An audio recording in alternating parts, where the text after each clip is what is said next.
Hey, and welcome back to the number one podcast in the world, the Cellarcast, episode 76. I am coming to you the morning, or I guess the afternoon, after recovering from weird food poisoning last night. I don't know what that was about. I had a pretty normal day, and then I made some dinner, which I usually make around the evening time. I made myself a quesadilla. I make my classic chorizo and egg scrambled egg quesadilla. And for some reason, like 30 minutes later, after eating it, or 45 minutes, I just started feeling incredibly nauseous. And I don't think anything. I have no idea what it was, because it wasn't like gas or something, which usually happens, or I feel like that happens more when you eat something that's been spoiled. None of the stuff that I cooked with was past its due date, or the goodbye date. It was all pretty much fresh, or properly refrigerated. And I had no gas issues, just incredibly nauseous. And I went and I had sorry if you're eating during this. I had a nasty vom sesh, which was pretty. I haven't thrown up in a while. I haven't, and I'd kind of forgotten. I was sort of, in a weird way, I was looking forward to it, because I was like, I know. I'll feel a lot better if I just get this out. I didn't make myself. I really didn't want to, but it was always in the back of my mind, okay, well, if I get through with it, it's only going to be what, 30 seconds at most, and then I'll feel a lot better. So eventually got to a point, I was literally just sitting in my bathroom for 10 minutes, breathing, trying not to throw up. And eventually I just got hit with it. I got that head rush. I don't know what you would call it. That just, oh, okay, it's coming. I forgot how unpleasant it is to vomit. It really, it's like drowning in reverse.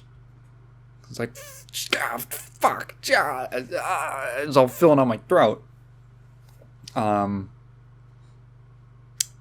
Genuine, overall, not terribly. I feel like of all the voms I've had in my life, one of the cleaner ones.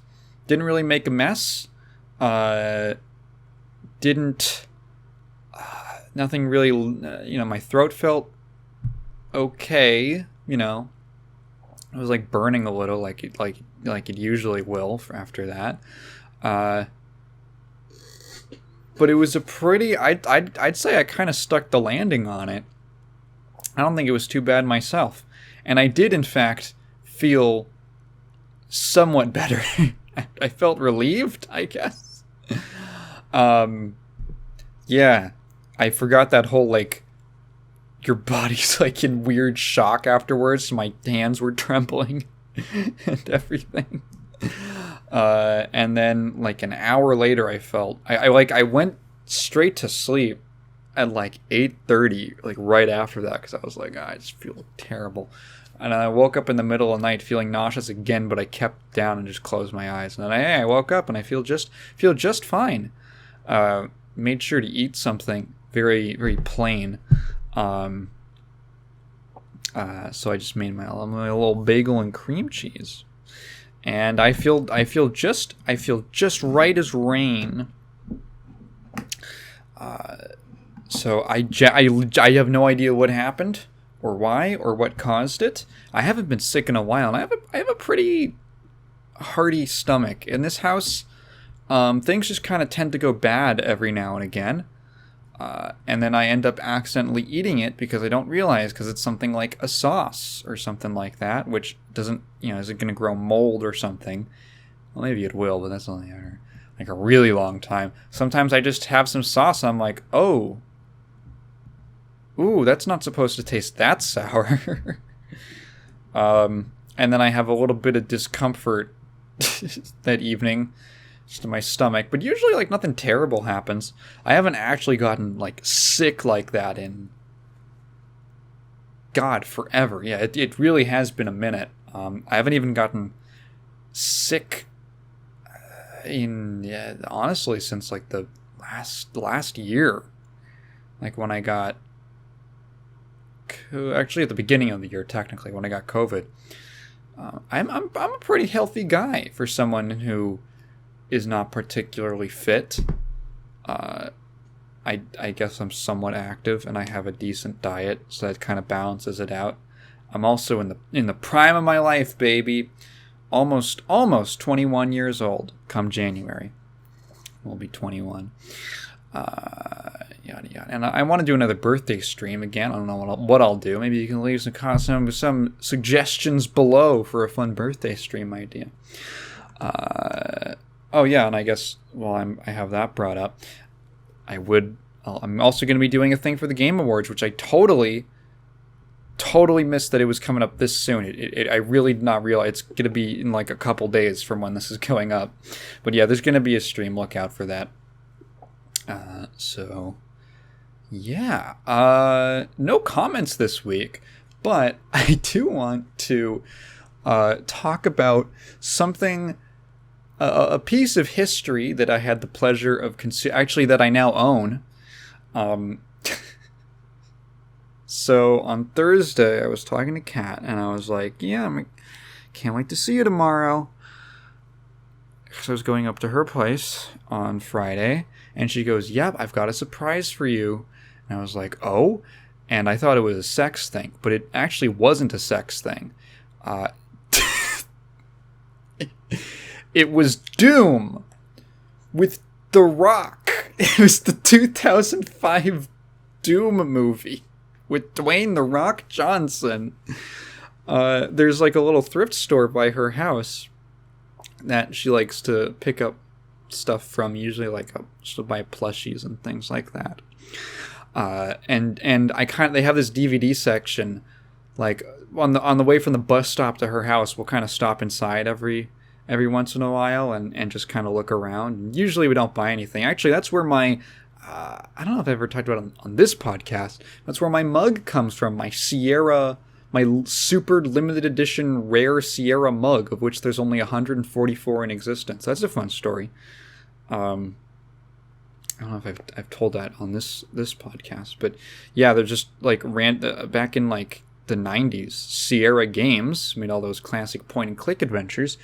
They had like a holiday party. No. So they had something called Sierra Japan, which I guess was just whatever office they opened there. I guess they had a Japan office at some point. So it had like its own little, unique version of the logo. And that said Sierra Japan in English and then Japanese. And they ordered some like mugs as just, like a regular old, like you'd order, company branded pens or something like that. And this like first batch of mugs that came in had the wrong color for the logo. The logo is typically like, it's that like gold or white usually. But it came in and the manufacturer had slipped up and they used green instead.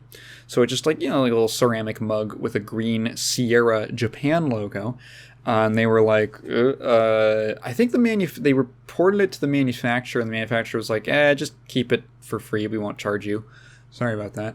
And they decided to give them away at their like holiday party in like 1993 or something like that. And just randomly, she found this at the thrift store. She found one of these. There's only 144 of them in existence that were in that like first order.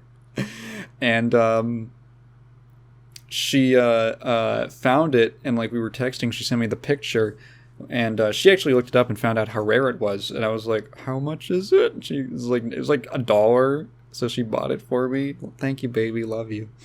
And I use that around the house. It's a nice little mug.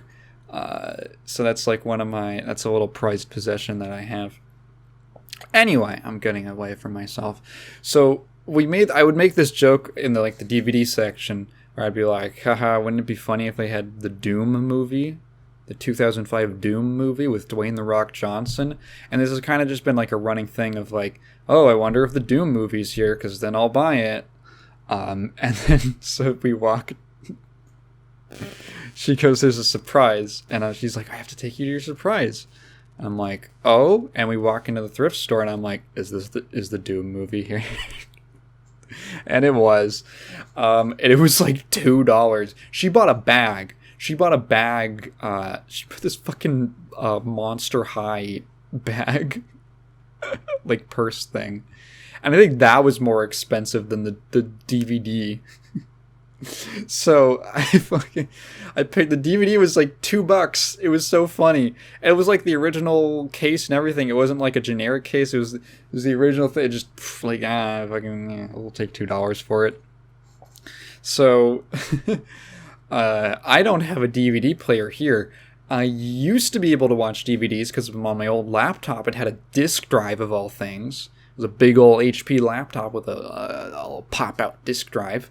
And that's how I watched my second favorite movie of all time, Barry J. Gillis's Wicked World. But I don't... Thinking about Wicked World now. I own them. I own the double pack of the DVD and the Blu-ray release. What the hell was I talking about? I don't have that laptop anymore. I think I might be just underneath my bed. It broke forever ago, and I don't have a disk drive on this computer. Because why would I? It's 2022, so I don't even know if we have a DVD player, and if I do, I'm certainly not watching Doom from 2005 out in my living room, where my grandma just sits down and watches Telemundo all day. So I was like, well, why don't we just go back to your place and watch this? So on the way, on once we were back home, she goes, well, she has a 360, so we just watched it on that, and it is fine. It's shockingly a pretty okay movie. You hear like the Doom movie with Dwayne "The Rock" Johnson in 2005, and you're like, ugh. Excuse me. You're like, ugh. Oh god, it sounds terrible. And it's surprisingly not. Like, if it was terrible, I'd probably make a funny video on it. But really, I don't even know what I would talk. There's like some dumb stuff, but it's really not like I wouldn't call it a disaster. It's essentially, it is a bit of an oddity, because it was 2005. It was right around the time Doom 3 came out, actually a year earlier in 2004. So when that game came out. And the movie is a lot... It's not based off of any... Calling it a Doom movie is a little strange, because, like, it's kind of more... It's more like they took themes and aesthetics and iconography and monsters and stuff and ideas from Doom 3 in particular, and then sort of made a plot around it. And all similarities to like Doom 1 and 2 are sort of just incidental in that, yeah, Doom 3 also has, imps and stuff like that. And it's on Mars, the moons of Mars. So it's kind of interesting. We weren't bored, which is good. It's like a pretty alright sci-fi horror action movie. Kind of like, I don't know, like a very middling Aliens, if that makes sense. That kind of little niche. It's basically like, okay, what is the plot? It's like, it's Doom stuff. There's like space marines, and there's a something has happened at the space station, and or not a space station. It's a Mars base, or on a moon of Mars. Is it on Mars or just on a moon? It's on Mars. Okay. There's a place in Mars called the Nevada Desert. Oh no, wait. Okay, I had the Wikipedia up. Okay. Sorry. A wormhole portal to an ancient city on Mars is discovered deep below the Nevada desert. 20 years later, the 85 personnel at the Union Aerospace Corporation, that's a thing from Doom, the UAC, research facility on Mars, are attacked by an unknown assailant. Yeah, so they, like, I guess find a wormhole, which is this funny little 2005 CGI gloop thing that you just kind of walk into, and it just kind of vores you up and sends you to Mars. Which, like, how did they survive that, now that I think of it? Anyway, yeah, so there's this, like, little there's this big archaeological dig on Mars. And something's happened. Something's gone wrong. There's basically like Doom. And then, but instead of them being on the base when it happens, like in Doom, it's just they're just space marines. I guess they're UAC or something. I guess. Led by The Rock, a.k.a. Sarge. It's got The Rock and Carl Urban, who's pretty. They're pretty all right. The thing about the movie is that, like, from there, it's pretty much like what you would expect. They show up, things are weird, they find people, they go, they split up, spooky things happen. Oh, there's zombies. Now they're demons and yada yada, and then stuff. It just, it's what you would expect. I guess I could talk about overall pros and cons and interesting weird stuff. I guess the pros would be it's fairly competent in its directing and everything, all around. Like, that's when I say that this isn't a terrible movie. Like, the performances are pretty good. You know who's not? Or they sort of are? Okay, it's this... Who plays the scientist sister lady? Rosamund Pike. Rosamund Mary Ellen Pike. That's your full name. She's a British actress, and she plays this scientist lady. What else has she been in? Cat knew who she was. I don't know.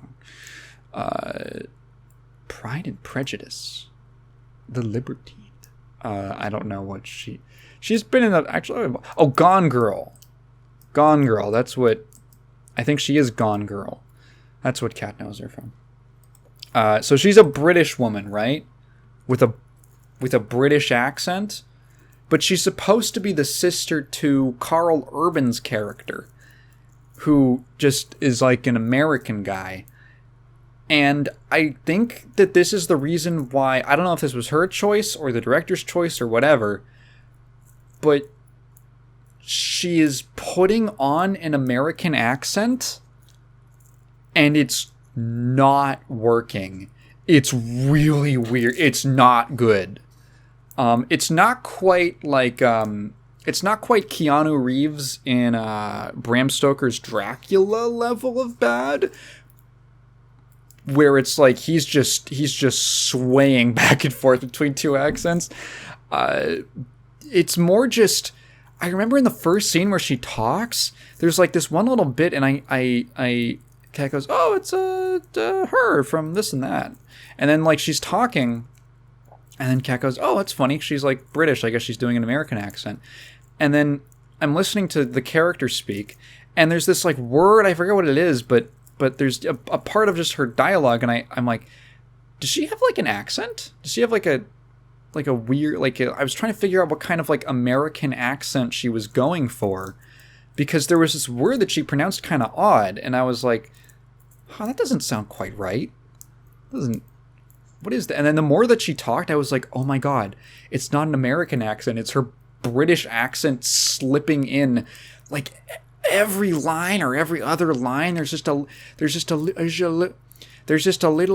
and there's a thing like that. Just a little hint of British that comes through, but it's very subtle. And then when you hear it, you go, oh, it's really distracting. And like we couldn't, every single time she was talking, we couldn't stop pointing it out, like, there she is. We would like mimic the parts where her accent came through. It's really weird. I don't know, man. Like, I feel like they could have gotten away with just having her speak in her normal accent, and because they're like kind of supposed to be sort of estranged or something. I could totally get just throw in a quick line about how like they grew up in, like, she grew up in England or something. Just you could just fucking say like, oh, their parents divorced and the dad moved to England with her or something like that. I just so she had like a English accent, like a weird combined American British accent. I don't know. You could have. It's super weird and distracting, and we were always looking out for it when she started talking. But other than that, and like her performance it's weird because it feels. I can't tell because it's like she's a very steadfast, serious scientist type character she's playing, and I can't tell if it's because that's the character or because she's trying to focus on keeping her accent, keeping the American accent up. And other than her, which is a weird anomaly, everyone else gives pretty decent performances. Carl Urban is just fine. He's Carl Urban. Dwayne Johnson is, The Rock, as he was being called, because this was relatively early in his acting career. I actually looked up his filmography. God, he's been in a lot of stuff. This was 3 years after Scorpion King, and he'd only been in a couple movies in that time. Literally, like, the first thing, this is 2005. 1999 was technically his first appearance in a movie, and it's actually just a documentary about wrestling. So this was actually, he was still mostly known, and, let's see, he made a cameo. He was in The Mummy Returns as the Scorpion King, which doesn't he show up for, a second? And then he makes, a cameo role, and then Scorpion King, he's the lead. And then he was only he wasn't in a couple. Yeah, this was relatively early in his career, so he was still kind of insisting on going as The Rock for people. He had an interesting, he had that transition from The Rock to Dwayne The Rock Johnson to now. I feel like he's more just goes by Dwayne Johnson, which is crazy that you can It's funny because Dwayne Johnson is a very memorable name, and it's pretty simple and easy to pronounce. Dwayne Johnson. So, very fortunate to have a good show business name like that. But also, The Rock. Maybe he was just choosy. I think I've talked about this before, but I would not go by my actual last name. Because it's wordy, and it's an uncommon last name, at least in the U.S. So it just Taigen Moon rolls a lot better off, and Taigen's already hard enough for most people to pronounce properly. So I wish I had a snappy little. I mean, technically Moon is technically my real name. So what the fuck am I talking about? It's just I do have I am kind of like Dwayne the Johnson. I'm so used to saying Dwayne The Rock Johnson. I had a weird pause there. What else about Doom? Yeah, so the performances all around are pretty all right. Oh my god, there's a character. What a fuck. Okay, he's played by, what's his name? Richard Brake. The character's name is Portman. Okay, so the first scene that he's in is when they get the mission, right? Or Sarge comes in, and they're all goofing around, hanging out in the their quarters, their shared living quarters, and they're all just kind of talking and playing, throwing a ball around in the room, and you just get a little. It's pretty basic, just character introduction stuff. They have some lines. And specifically, Richard Brake's character Portman, what he says to a different character, he goes like, I'm gonna get. He's this Richard Brake. If you don't know what he looks like, he looks like a weirdo, and I think he's banked on that. He's like 6'2" or something. He has like this slicked back hair. He looks like a strange guy, and I feel bad for people like that who get typecast as the strange guys. Because, like, the first thing he goes, he's like, I'm going to get a hotel room in Las Vegas. I'm going to get 3. I'm going to just blow all my paycheck on, what he says, like booze and a couple of she-boys. Fucking cow and I are like, whoa! Couple of what? Just the first thing you learn about this character is that he's so fucking horny. He loves cock. He loves little twinks and little gay boys and there's a dude, Al Weaver, that's the actor's name. And his nickname is the Kid. He's the young one in the group. And Richard Brake's character is always making these he says something. What the fuck? I can't even remember because we were like riffing on this so much. He says something like, he has some fucking like line of dialogue. Like, hey, if this was if I was fucking a couple drinks deep, I'd fuck you in the ass. It's just something ridiculous like that. He's just so incredibly horny for fucking twinky little boys. What the fuck else? Other good things about this movie: the lighting, the set design. And honestly, just the sets and the cinematography in general is pretty good. It doesn't look cheap, which I think is important. It looks decently like, okay, we're in like an atmospheric Mars base, and it looks like a sci-fi Mars base that's dark and gloomy because they were on like reserve power or something. It makes a lot of like darkness, and which also probably hides maybe the budget on the sets. The darkness, the dark, a lot of like shadows and characters being lit from like only one side, and stuff like that. Very quiet, not a super present score. Very like in the background until there's like certain action scenes and stuff like that. Pretty tasteful, like in the like music, I would say overall. Yeah, decent like atmosphere and mood and stuff like that. It's all right. It does its job of being kind of like a middling Aliens. That's what I called it. Anything else that's good? There's some like fun references. There's a lot, like the doctor who sends like the distress signal at the beginning. His name is Dr. Carmack. And there's another one named Dr. Willits. And there's like this team of like 6 scientists, and I was like, oh, because Doom was made by Doom 1 was made by around a team of 6 people.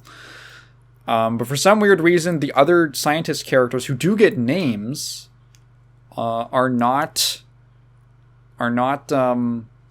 references to the actual. There's no like Romero or Hall or anything like that, or a second Carmack, an unrelated other Carmack.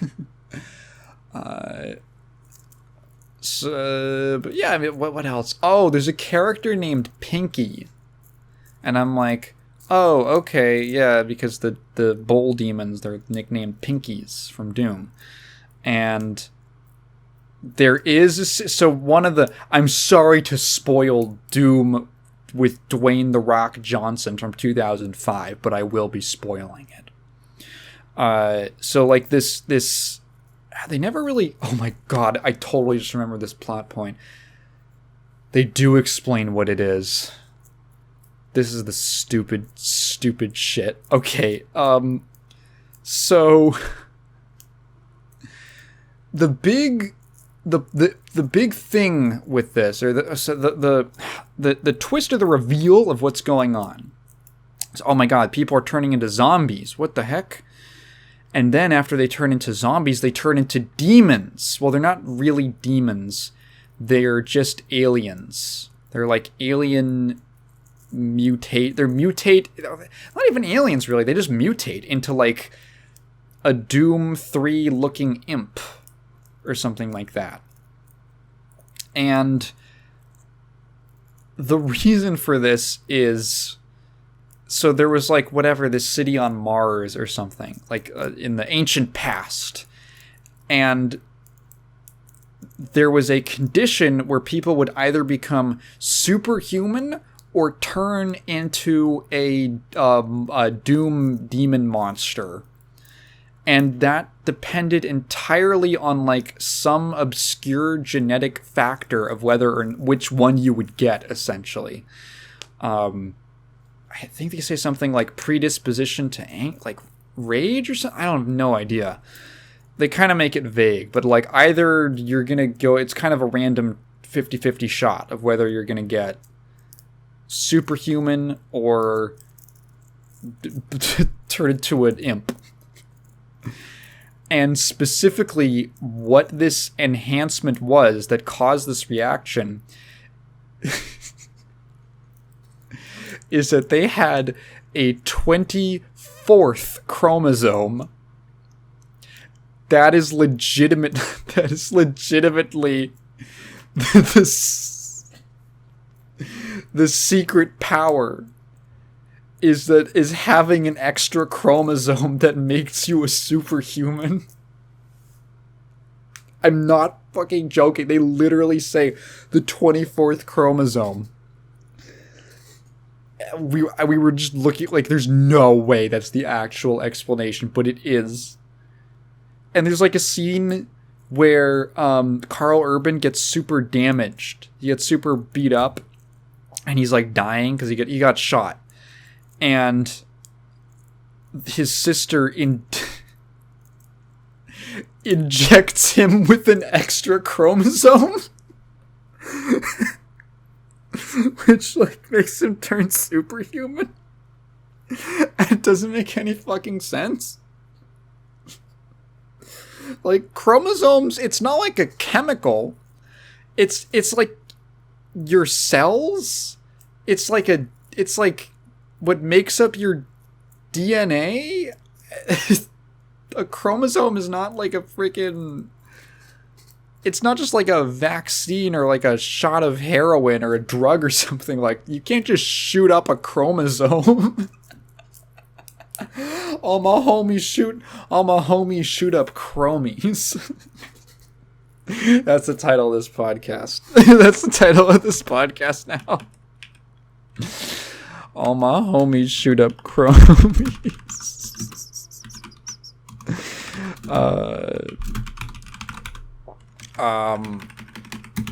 Yeah, it's really dumb. It's really stupid. That's part of the stupid stuff. What's other silly things? Oh, the Pinky thing. So there's a character named Pinky. And he has, I don't remember if this was something based on, I haven't actually played Doom 3. I don't know if there's a character like this, but he basically, he has like, he lost his bottom half of his body in like a teleporter accident, which they weirdly, so technically this was like the unrated extended cut, which has a couple extra shots and stuff. And then like, now that I found like a list of things on IMDb of what was added in the unrated cut, and it makes sense why it was cut, because like it's really awkwardly like it's clear that like, oh, they shot a thing and then they didn't know where to put it, so they took it out, and then this cut just kind of adds it back in. Not a ton of things, actually. Some of the things I was like, oh, was that was a deleted scene? Interesting.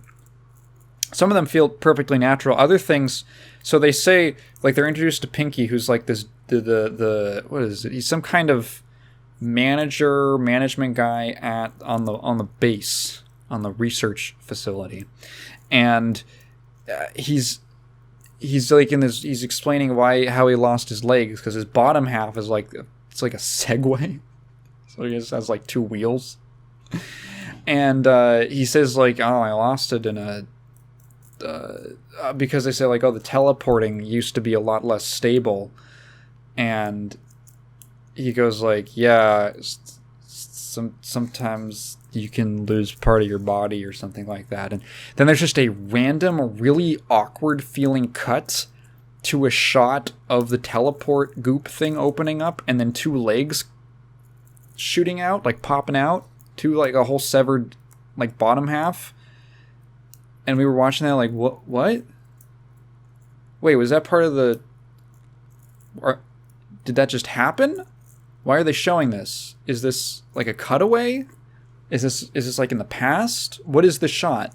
And yeah, I guess it's supposed to have been something that happened in the past, but it is not presented like that. It's presented like a weird, like literally like like it's a cutaway gag or something like that, which is not like the visual language of the rest of the film. Nothing else in the film does that.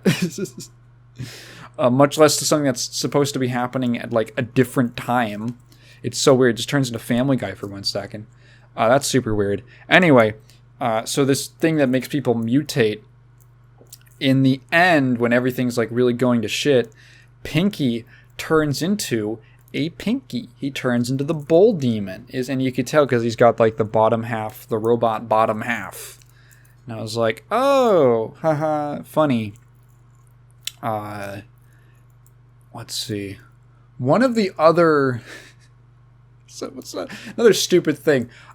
So like this whole thing, when they figure out that like, oh, there's this chromosome that like, oh, because when you turn into the demon monsters, you can they'll like wound people on their neck or something. It's usually like a neck wound, and then it's like a zombie virus, and it'll make them it'll pass the 24th chromosome to them. I have super Down syndrome. Ah! And so there's like a threat that if one person is infected, they could infect other people.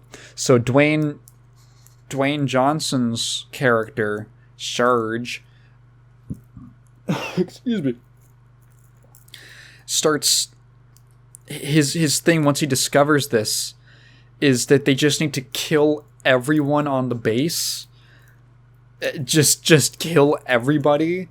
And there's like, this is like the moment where he turns into the villain, where he's like the heroic kind of leader character, and now he's like the villain. And it's kind of like, I guess I sort of understand his motivation. Okay. But yeah, he basically turns into because the movie doesn't really have a de facto villain until The Rock. Until this happens. So, what even happens? So there's like this whole thing like, oh, well, you just want us to kill innocent people, and so he sends people sends them to go spread out and look for survivors and just fucking shoot them up and kill them off. And the kid character comes back and he's like, oh, I found some survivors. And he's like, did you kill them? And he's like, no, they're not like monsters or anything. And so he's like, you need to kill them. And he's like, I don't really know. He's like, you need to kill them. And he's like, I don't really want to. In like a weird mirroring of the backstory to Doom 1. If you don't know, technically the Doom guy's backstory in the original Doom game is that he was like a soldier in, I think, the Vietnam War? Maybe I'm just making that up. But he refused. No, that doesn't make any sense because it takes place in like 2045 or whatever. He was like a soldier, and he had like a superior officer who told him to shoot some civilians, and he refused. So he was sent to Phobos as punishment. They sent him to the boonies of space, and then that's when the plot of the original Doom happens. The plot, quote unquote. So like I guess that was kind of supposed to be an homage. Maybe it was completely accidental. I have no idea.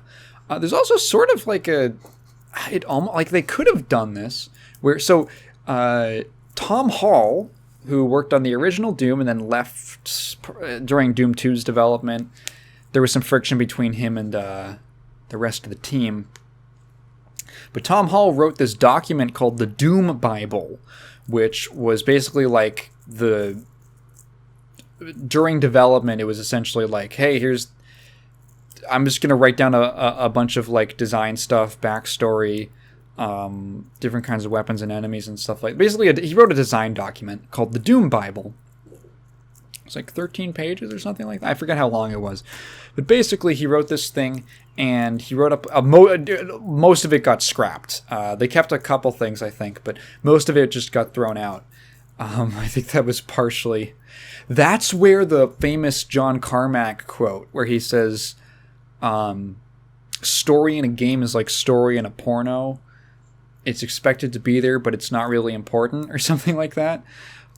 He said that to Tom Hall, which I think, when I say friction, I mean, yeah, that kind of friction. I think, Tom Hall felt like he liked doing the goofier Commander Keen stuff, and they ended up, I don't know, going their separate ways. I think Tom Hall ended up at Ion Storm eventually. But anyway, it's beside the point. So part of this original backstory, which he originally wanted to be more in-depth, was... Or he wanted it was supposed to be like a whole opening sequence to the game where the Doom Marine was going to be playing with, he was going to be playing cards with a couple other Marines when the first, like, incident happens and the demons come out. And they just ended up scrapping that, and it was like, nope, you get, like... Is there even, like, an intro text dump thing? I don't even remember. In the start of Doom, I think it's literally just straight into gameplay. It's at the end of the level. Yeah. So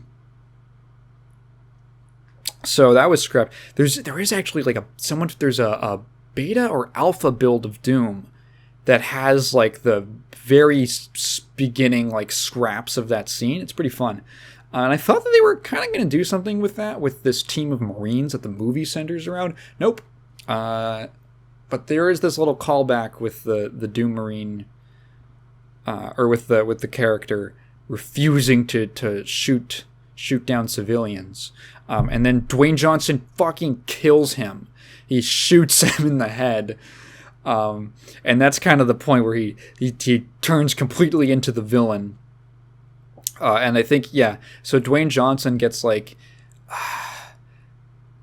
he's in, what the fuck? Oh yeah, he gets like overrun by demons, and you think that he's gonna die, but and then he shows up later, and I guess what happened was that instead of turning into the demon, he was positively affected by it, and he got the super Down syndrome, and he turns into the Demon Rock. What is it with the Rock playing characters who have this like demon form, like the Scorpion King? It's like a weird kind of typecast, like guy who powers up into a monster form. But yeah, so he has like all this prosthetic makeup and stuff and yellow demon eyes. It's pretty goofy. He's just straight up evil. He has the awesome line where he and Carl Urban are having their duel, and fucking like they're like. Which part is it? It's like a decently lengthy climactic battle, but there's a part where The Rock like walks out, like he breaks through a wall and he goes, "Simplify, motherfucker." It's really dumb. Faithful to the core. That's like the line right after. There's this goofy shot where Carl Urban he's like, because they're in like the ruins of the facility in like this big open area with a lot of like pillars and tables and stuff, and it's all dark and there's just like lights flickering and there's this big wide shot of Carl Urban walking up to a bunch of rubble, and from around the corner you can see the Rock sneaking up towards him, and he's holding just like a big pillar, like a metal beam or something, and it's like a fucking Tom and Jerry bit or like Looney Tunes. Like he's walking around with a big mallet. He's gonna bonk him on the head. Oh, it's so dumb. It was so funny. Fuck. I can't remember if there's any other references to the Gabes that were like amusing. Are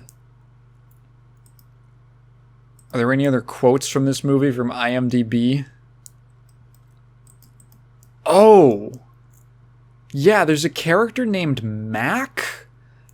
I totally forgot about this.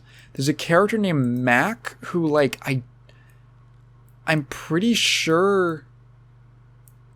I thought we could have sworn he was a, he was, like, at deleted scenes or, like, some kind of cameo or something. Yeah, he doesn't even have a picture on the actor. Doesn't even have a picture on the, on IMDb. I think he was like a cameo, because there's this random scene where he just shows up, and it's this Asian guy who is like not there. The actor's name is Yao Chin. That's what he is. And Pinky's, it just random cutaway. It's like after they split up, we just cut back to the base with Pinky, and he goes, "You don't look like a Mac." And then he goes, "Katsuhiko Kumanosuke Takashi." I'm like, that's a fucking weird Japanese name. So first of all, it's a Chinese actor, and he's playing a Japanese character who, like, I don't think does anything and just shows up, and what even is this character? And he has a weird name, Katsuhiko Kumanosuke Takashi? What is this? What is this character? Who are you? Yeah. The fucking yeah, oh, here they have the quote from Portman. "I'm gonna lock myself in a motel room with a bottle of tequila and 3 she-boys." I can't say I've heard that one before. That term. Oh, the BFG shows up. It's called like the Bioforce gun, but there is a bit where Dwayne Johnson sees it for the first time and he goes, "Big fucking gun." Oh, there's a really stupid scene. There's this character who doesn't really do anything but die. He's like supposed to be Christian, and there's a scene where they're just like tiptoeing around the facility. Excuse me. They're tiptoeing around the facility, and he like knocks over a can that like is like a big barrel, and it like bangs down all the way down these stairs. And he goes, "God damn it!" And then he stops, and the other guy looks at him, and he takes out a knife and like cuts a cross into himself. Like, what the fuck is he doing? Like, into his skin? And he looks at the other character and he goes, "I took his name in vain." And we were like, "Dad, oh my god." Dude, the writer must have thought that was the coolest line. That must have been the cool, that's like the nothing personnel kid. Oh yeah, I guess the only other interesting thing about the movie that's left to talk about, this was kind of like a big selling point.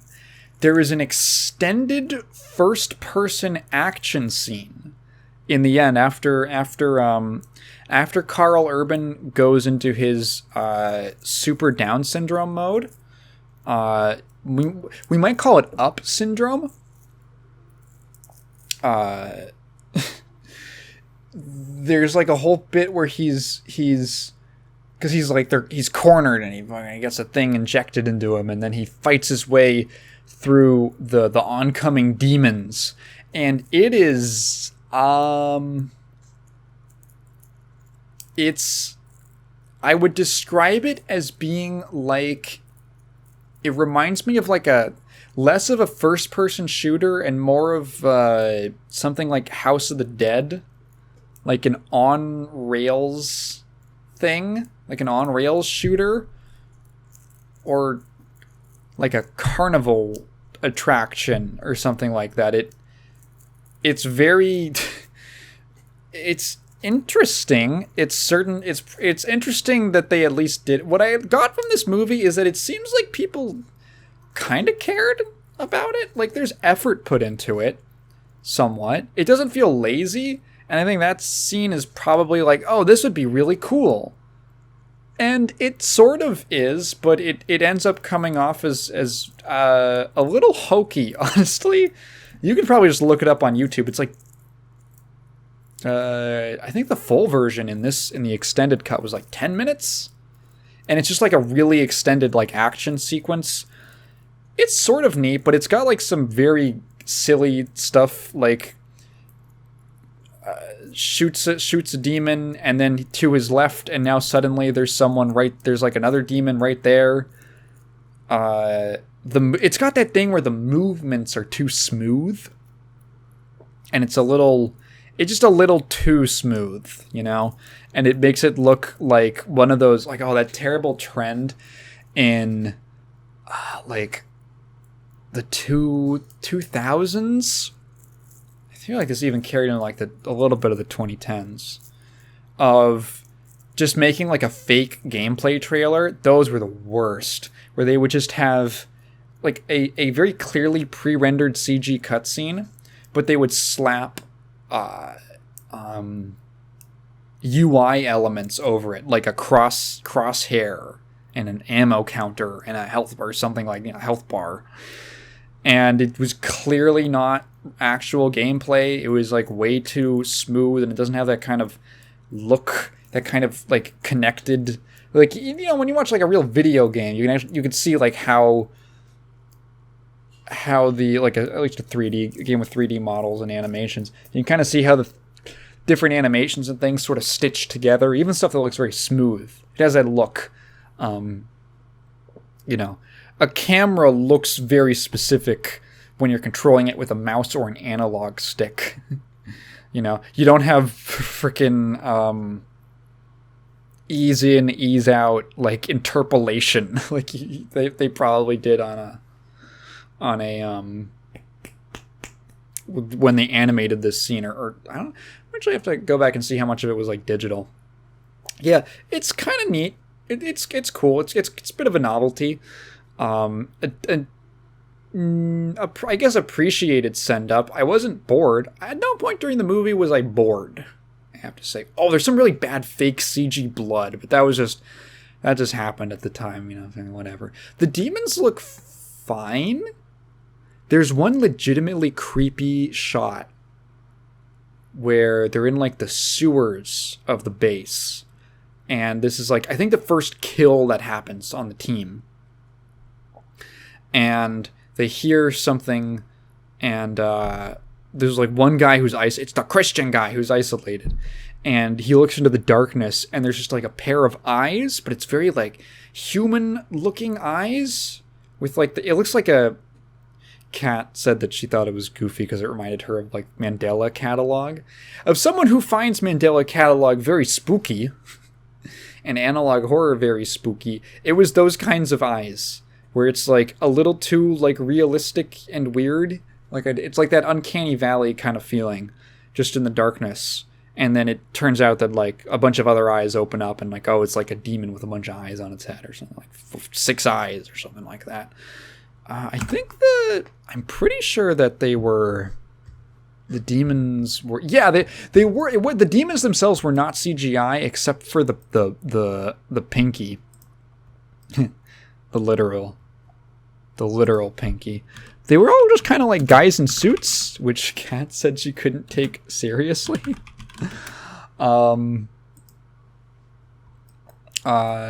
Yeah, most of the, like, and I think they look decent. They have that sort of jerky motion. I like a guy in a rubber suit. I think that's fun. She couldn't take it seriously because it looks like Godzilla, but,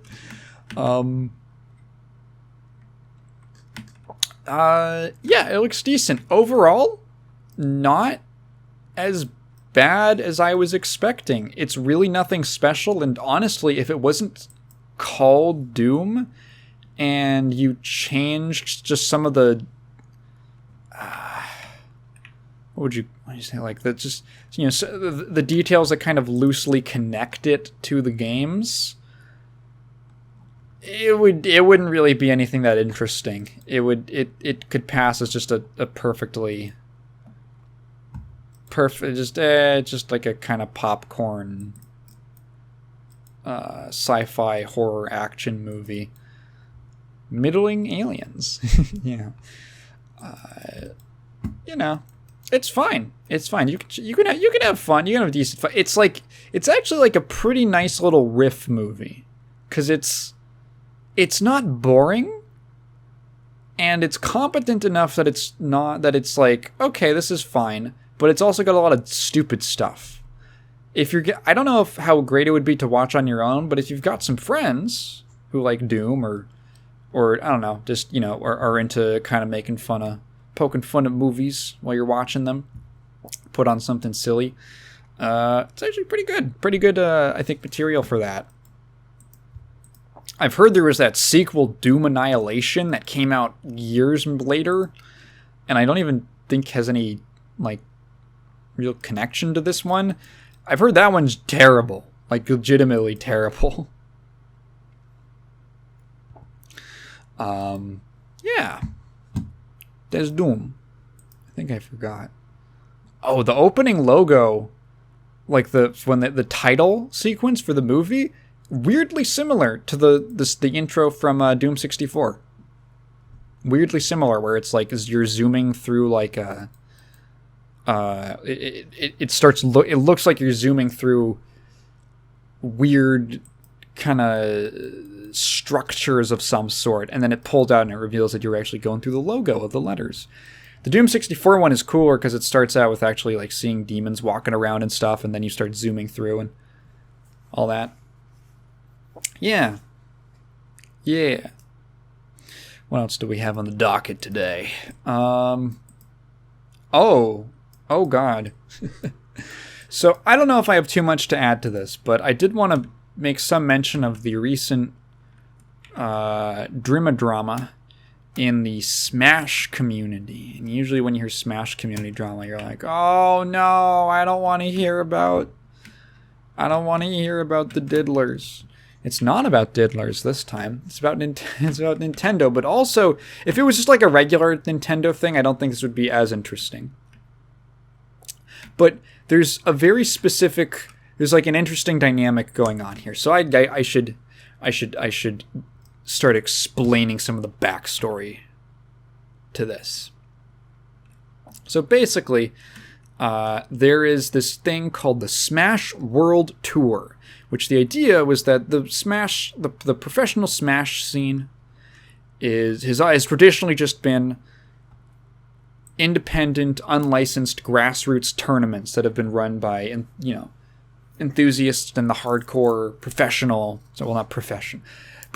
fighting game player. How much can you really say professional? How many people actually do it for a living? But the competitive scene has always just kind of put it on as a grassroots event. And this is always, they've had, typically with most grassroots events, the publishers of the games that are having these tournaments, usually pretty lax, usually pretty chill with just kind of letting it happen and basically ignoring it. Because if it goes well, then hey, that's a promotion for our game. Maybe there's a clip that gets shared around, and it helps to foster and kind of nurture a hardcore dedicated scene of people who are always going to be into your product, that kind of thing. It never hurts. So they just kind of let it happen. And then, hey, if something really bad happens, well, we're not associated with it. Because, to be honest, rarely do people... I mean, if there's an event that's a total disaster, you're not really looking at the publisher of the game, especially if it's not put on by them. You're not going to be looking like... If there's a Street Fighter tournament that's just a total mess, that's just an independently run thing, you're not really going to be looking at Capcom. They didn't really do anything. You're going to look at the event organizers, and the fact that it's a Capcom product is just kind of,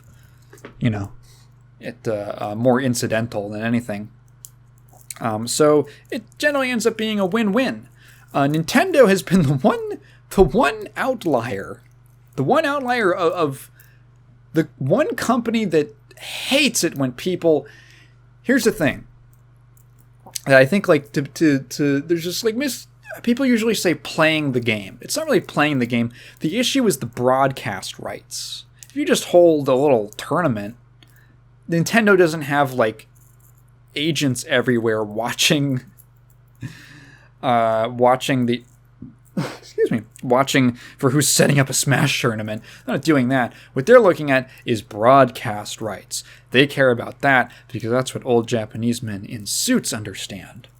So the broadcast rights have always been finicky. And here's where it gets tricky, because a lot of people actually don't understand, or they have sort of a misconception because it's so normalized that anyone can just stream whatever game they're playing. It's, not an issue, assuming that it's, they're not leaking an unreleased beta or something like that. In pretty much every case, just stream. Just what's wrong with streaming Smash Brothers? And well, there's nothing really wrong with it, but it's not technically legal.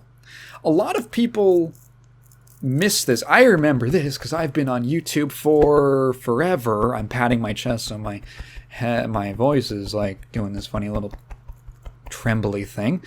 There was a period in the early 2010s when Let's Plays specifically started really taking off. This was, I want to say around the 2010, 2011 era, when YouTube really started favoring watch time. Then when they switched their algorithm from watch time to from clicks to watch time,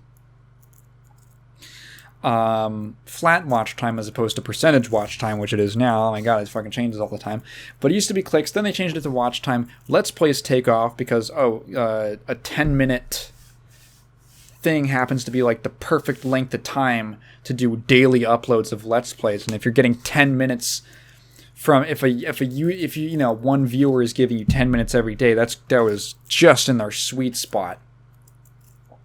So that starts taking off, and there was actually some concern over so there were certain publishers who would actually take down Let's Plays for copyright infringement. And you're like, what? Yeah, Let's Plays are not technically legal. They aren't illegal, but they're also not legal. And that's an important distinction. It's never gone to court, is the thing. So it's never really been established, because this isn't an era that lasted very long. There was a couple incidents of this, which I think would even be difficult to find recorded instances of people talking about it, because the site was a lot smaller back then, and not a lot of this was super well documented. But yeah, this did happen, and essentially, the reason why we now have our current arrangement is that Minecraft came out. And Minecraft was a tiny little indie game made by one person, and over the course of a couple months, it became the biggest fucking thing in the world because of YouTube. So publishers were actually not stupid for once, and they were like, hey, this is free marketing. Oh shit, we can get a ton of eyes on our product if we just let some guy in his room record himself yelling about our game and screaming at our horror game for 10 minutes every day. Ooh. We don't have to pay for it. Someone with like, a decent sized audience, so they get a couple thousand, 100,000 viewers. Ooh. That's actually a really good deal for us. So they just kind of let it happen. And then, hey, if, something happens, like PewDiePie says the N-word while he's playing PUBG. Well, PUBG doesn't have anything to do with that. That was a PewDiePie thing. That's not on them. And honestly, it's a great situation because you get to make the thing that you want. Everyone kind of wins because they get free advertising. Yeah, and you have to imagine that if someone's doing a Let's Play, it's kind of, even like if they don't like the game that they're playing, there's going to be some amount of entertainment. At least the fact that someone knows about it is better than not knowing about it at all for, I think is at least the wisdom amongst marketing. Nintendo was the only ones who didn't stop. I remember that god-awful like Nintendo partner program or something. Even into like 2014, they were taking down a bunch of Nintendo-related videos. God, that was the worst. So the broadcast rights having back to Smash tournaments, the broadcast rights have always been the thing that it's always been the subject of contention. And like, yeah, you can hold the tournament without streaming it, but like, that kind of sucks. That's kind of not like... it's dumb. It's why let us stream it. Honestly, that's probably how they're going to make a decent amount of some of their money back with like advertising or something like that, or donations, subscriptions, stuff like that. If you have like a regular tournament series that you run. I don't know how much money they're going to get back. I'm just assuming it's a stream of revenue. The stream is a stream of revenue. So basically, the Smash community has been kind of founded on as with pretty much all fighting game communities, on grassroots tournaments and events that are organized by fans, overseen and managed by fans. And the idea with the Smash World Tour was, hey, there's all these events going on all around the world. Why don't we come together and we basically make like one brand called the Smash World Tour, and we're going to pick tournaments from around the world, big tournaments. There's a couple in North America, a couple in Latin America and South America, a couple in Europe, a couple in Asia. And these tournaments are basically going to function like, world tour stops. So you can get points by going by where you place during the tournament. And then eventually we're going to have like one big finale tournament, which we're going to decide where all the top, point havers, the highest scorers, are going to compete. They're going to qualify into it. And then they're going to compete in this big final tournament. And we're going to find out who is the best player in the world. Because that's the other thing about Melee, specifically like Melee and Ultimate, is that, well, first of all, Melee has not had netcode until like very recently, like the last 2 years. So a lot of like discussion around good players was very regional. And it was very like, oh, well, this guy's in like, oh, the best players on the East Coast and the best players on the West Coast. Who's better? Well, they don't really get the chance to like meet very often. So you now expand that to like all the other regions of the world, and like this is a cool way to finally get like an actual global competition where it isn't going to be like, oh, well, this person just can't show up because they live on the other side of the world. It's gonna be like, okay, they're gonna know there's gonna be. It was basically like, yeah, it's the closest the community has ever gotten to being able to actually crown a world champion of Smash. Melee and Ultimate were the two games specifically that were main games. I'm assuming that, obviously someone's playing Smash 64 somewhere, and someone's playing Brawl. Actually, probably Project Plus. So Smash World Tour is going on. It's cool. There is an esports organization called Panda Global. And Panda Global has a lot. They started out with Smash around 2016, I want to say, 2017. Started out with Smash and have progressively kind of expanded to, they have like a general like fighting games now. So they have a bunch of players and personalities signed to their brand. They have like one or two other games. They have like a chess person. And it's kind of like, it was a decently, so Panda Global's, what was good about Panda Global, or what I enjoyed about it, is that some people get put off by the corporativeness, which you could sort of get, but that was basically just that they had some production value. Like, they had editors, and they pushed out content on their channel a lot. That was meant to, get a lot of views and things like that. And people disliked that for obvious reasons. But honestly, the content itself, I liked. And it was mainly for the personalities that they had. They had a lot of great players. I was mostly familiar when I didn't really follow Panda Global until they kind of expanded into general fighting games. They had like a great lineup. They had Kizzy K, who I love. They had Hook Gang God, who's known for... Okay, Hook was he's played... All these people have played a bunch of games. Hook was, I know him from Marvel 3. Marlon Pie, also from Marvel 3. There's someone I'm forgetting. Oh, Katana Prime, who plays like a lot of NRS. They had like they had like players from like lots of different games. It was really fun. And then they ended up signing on Giuna, who's just like a streamer commentator. I love Giuna. His stuff is really fun. They had like a lot of really good personalities, and they would like put them in videos together, like doing a quiz or doing combo trials. That was the infamous combo trials meme, and it was fun. I can't lie, it's fun. You're talking about the Doom movie being popcorn entertainment. That's like the popcorn entertainment of YouTube. I'm gonna watch Giuna fucking struggle to do Street Fighter 4 combo trials. It's always fun. Yeah, so... Oh, they had Coney. Coney was like the one guy from Smash who I was familiar with, because Coney is fucking hilarious. Honestly, even if you... His main channel isn't even like it's not even Smash centered. You don't even have to know anything about Smash to know about it. It's literally just like segments from his stream that are like cut together into like, whatever the stream was about.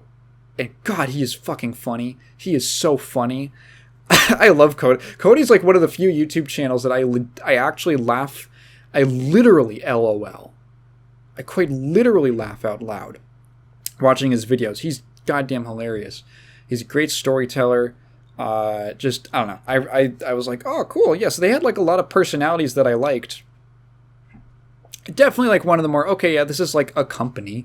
They were definitely sort of shooting to be kind of like a TSM or a team, it's like an established esports organization. That's what they were going for, because hasn't been that many of those. Like, there's teams and stuff in fighting games and Smash and all that, but they aren't like quite to that. They're like an organization.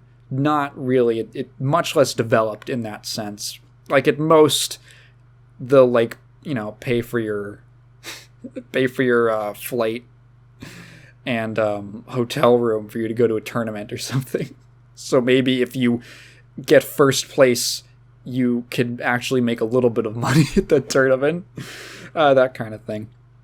Certainly not as developed. So it was kind of interesting to see a more like, okay, business-focused esports organization kind of trying to start up in the fighting game community, starting in Smash. And then I guess chess. So, Panda, all this to say, Panda was relatively well-liked. People would kind of clown on, like, people... How could I forget they had Punk? I forgot they had Punk. People would kind of clown on them for having, just, I don't know, the regular things you would clown on like a company for.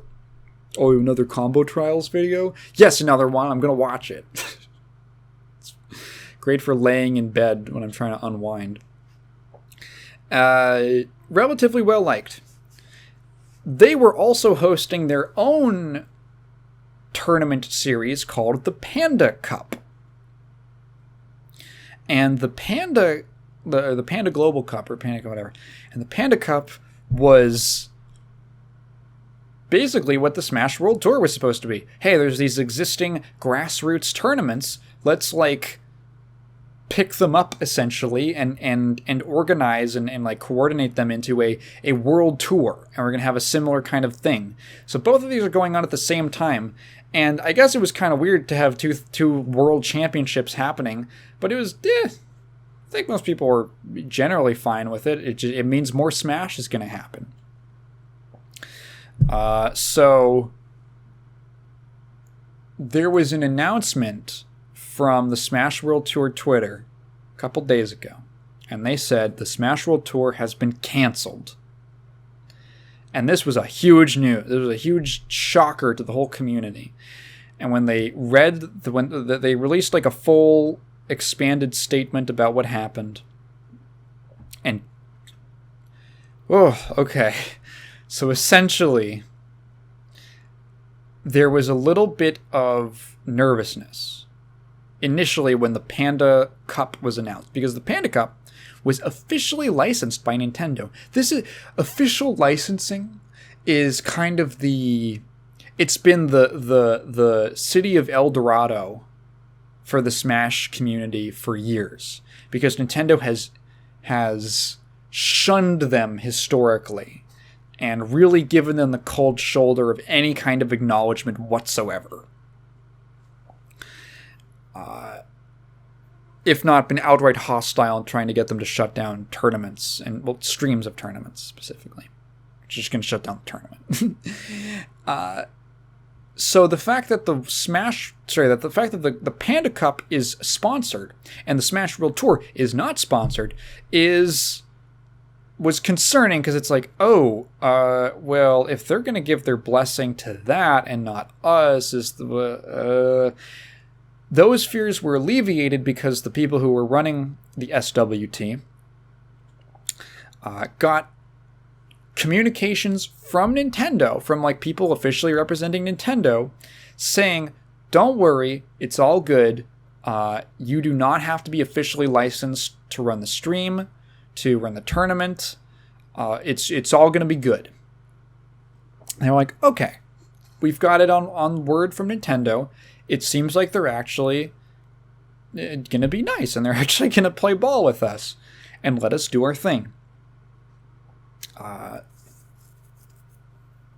Apparently, so basically, they get this announced. So it kind of surprised them then. And this is what sucks. 2 days before Thanksgiving. And now this was like, I think organized initially by like a lot of Americans. So 2 days before Thanksgiving, a little important to them. Fucking drop this news. They did not technically get a message from Nintendo saying that they can't run the stream or run the tournament. It wasn't those words specifically. It was, unlicensed tournaments cannot be streamed. You do not have broadcasting rights. They said, can we get broadcasting rights? And they said no. Okay, because I think they had submitted for broadcasting rights, not on the spot actually, which I guess the way I told that made it sound like, no, they had submitted submitted a request for like licensing like 8 months earlier, which is, from what I understand from hearing people talk about this situation who have run tournaments or been involved in running tournaments, is super early. That's really far in advance to file for this kind of thing. So they get radio silence for like 7-8 months. And then they say no. And also, you don't have broadcasting rights if you're not licensed. And they basically got the legalese speak for you can't broadcast the tournament, aka shut it down. And some dots were connected behind the scenes where people who were part of the Smash World Tour, who ran those individual tournaments, were saying that the CEO of Panda Global, a guy named Alan, had been going around saying, like, hey, you're part of the Smash World Tour, right? Well, I don't know if that would be such a good idea. They're not licensed. They're not officially licensed by Nintendo, unlike the Panda Cup, which is. And I mean, they seem like they're going to let it happen, but who knows? Anything could happen. And they were like, "That's weird. Why is this guy saying that? Why is this guy saying these things?" But they get word from the sweet organizers. They're like, "No, Nintendo let us know that everything's good. That is weird though." So what it looks like what happened behind the scenes was that Alan basically used something we don't know yet. Will we ever know? Don't know. But something happened behind the scenes where either oh my god, why am I a long burp? Now I don't know if that'll pick up. It was like a long, like throaty kind of burp. It was so weird. Alan was basically either did he strong arm Nintendo? Did he do some tricky dicky communication funnies with saying, like saying this, kind of bending the truth? Who knows, right?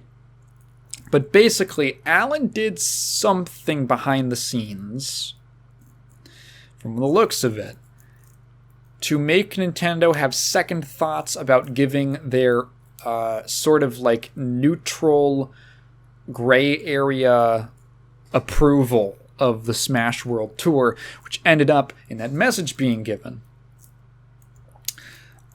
So as soon as that came out, this was a big deal.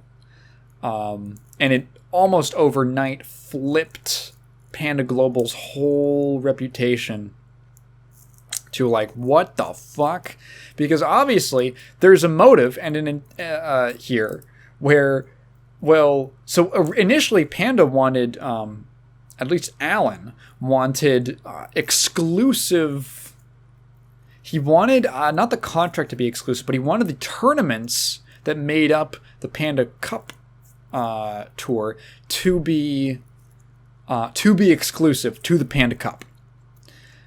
That didn't end up happening because there's only so many actual big tournaments that happen. That did not end up happening. So they had to kind of begrudgingly share tournaments with the Smash World Tour. So there's already kind of a motive where he wants it all, and he wants to be the exclusive owner, or the exclusive, like the face sponsor of the of competitive Smash.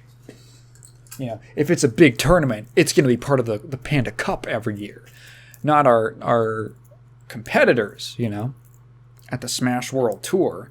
So all these moves are like getting officially licensed by Nintendo, trying to get exclusive, I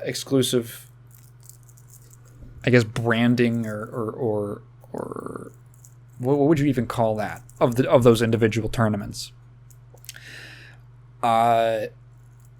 This move in particular, getting the Smash World Tour shut down, all that seems like part of the plan. It seems like this is a very devious, calculated thing, and shockingly, I don't believe there has been any statement from him or Panda Global. I can fucking check unless something's happened in like the last hour since I've been talking. There was a statement from Panda Global, and they say, the team that managers, we were all as surprised as the public to see the announcement of the Smash World Tour cancellation, as well as the accompanying statement which attacked the hard work and ethics of those behind the Panda Cup. The team was not informed of any intention to cancel the Smash World Tour, nor has the team ever engaged in conversations that sought those ends. They're saying, nope, Alan didn't do anything, we didn't do anything. It's it's like a Bethesda response, you know? Yeah, people generally did not respond to that. Well, it's just a "we didn't do anything wrong" statement. I don't know, man. There's some weird business going on behind the scenes. The flip-flop is weird.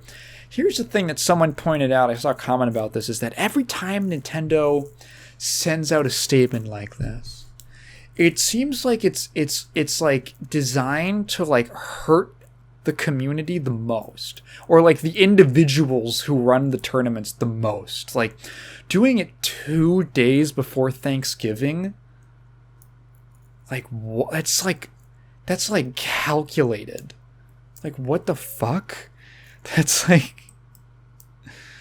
designed to make you feel like disheartened. That's like a morale killer, like to fucking punish you for even thinking of trying to run a tournament that's not sanctioned by Nintendo, you fucker. That kind of thing. The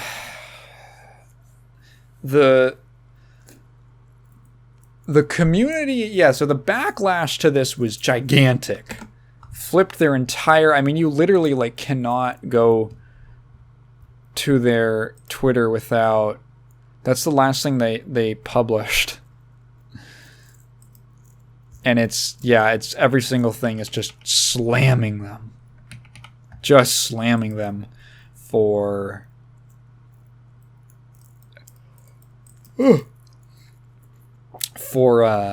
everything. And relatively recent, like yesterday, as I'm recording this, there's a story on Event Hubs. Over 80% of Panda Global's sponsored fighting game team appears to have resigned. So 80% of the sponsored players and personalities have resigned from the team. This was let's see who left.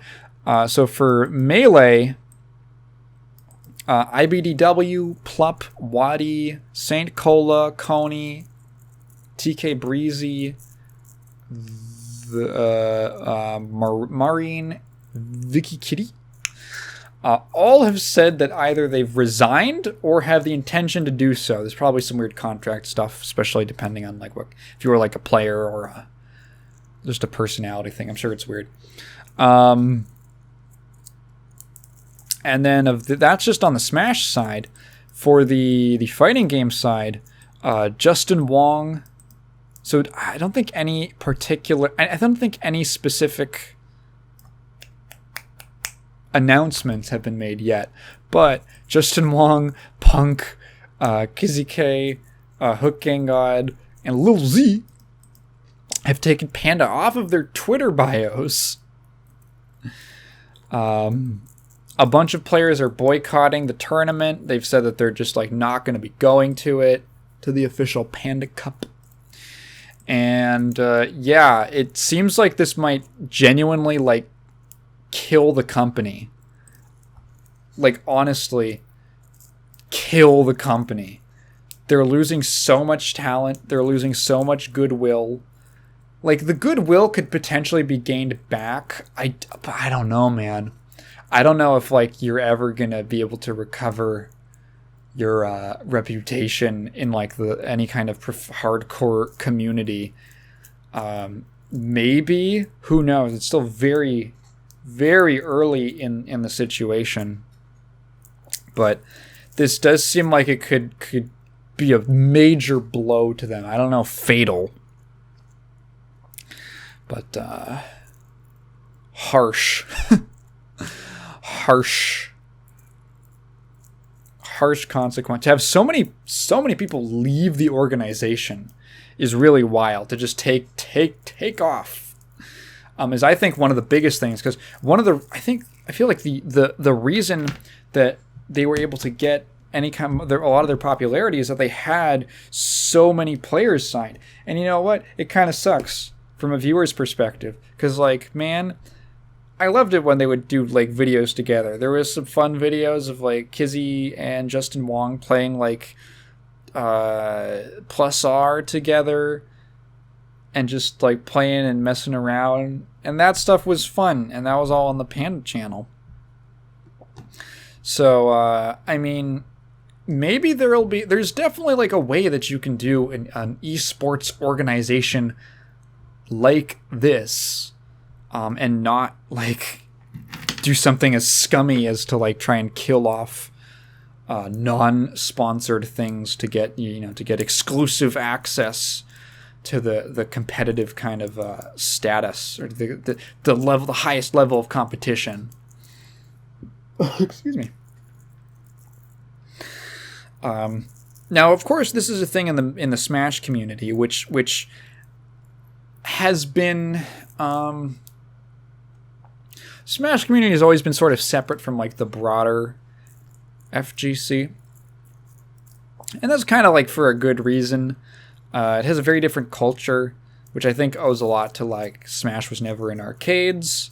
Smash has a very different like, I don't know, a different kind of appeal and stuff. I guess there's been more crossover in recent years, but it's always been kind of separate.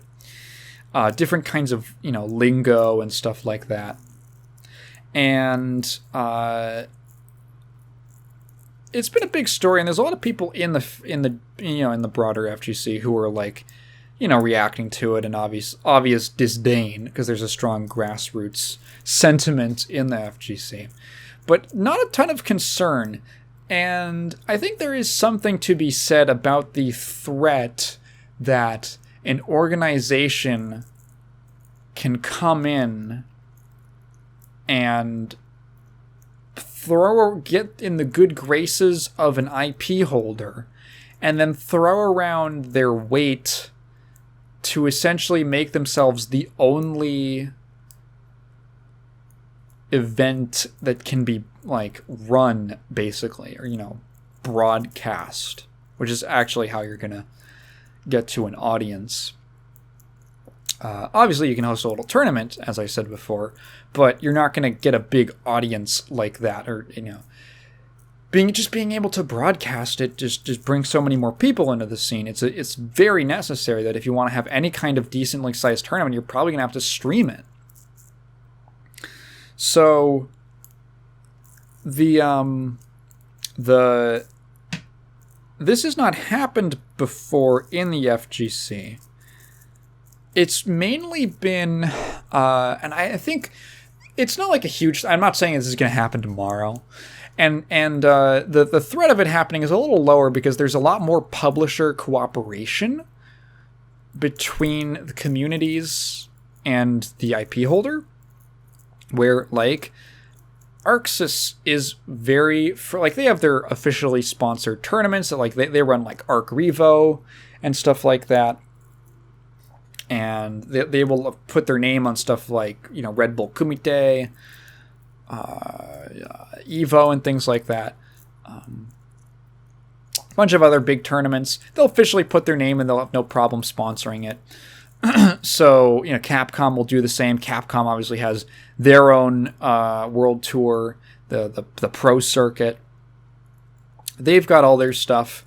So they're a lot more willing to work with the community, as opposed to Nintendo, who is so standoffish and hostile and cold to the community, that I feel like it's a lot. Nintendo, I think, of any company, would be the most susceptible to some kind of other professional entity coming in and kind of muscling their way in to the scene, because they don't have the connections with the grassroots community, as opposed to like, there's people who like commentators, for instance, who make their way up through just doing little grassroots tournaments. And then eventually they're like signed on by like Capcom officially for an official Capcom tournament. And it's there's like an actual path. I mean, it's hard, but there's a path there.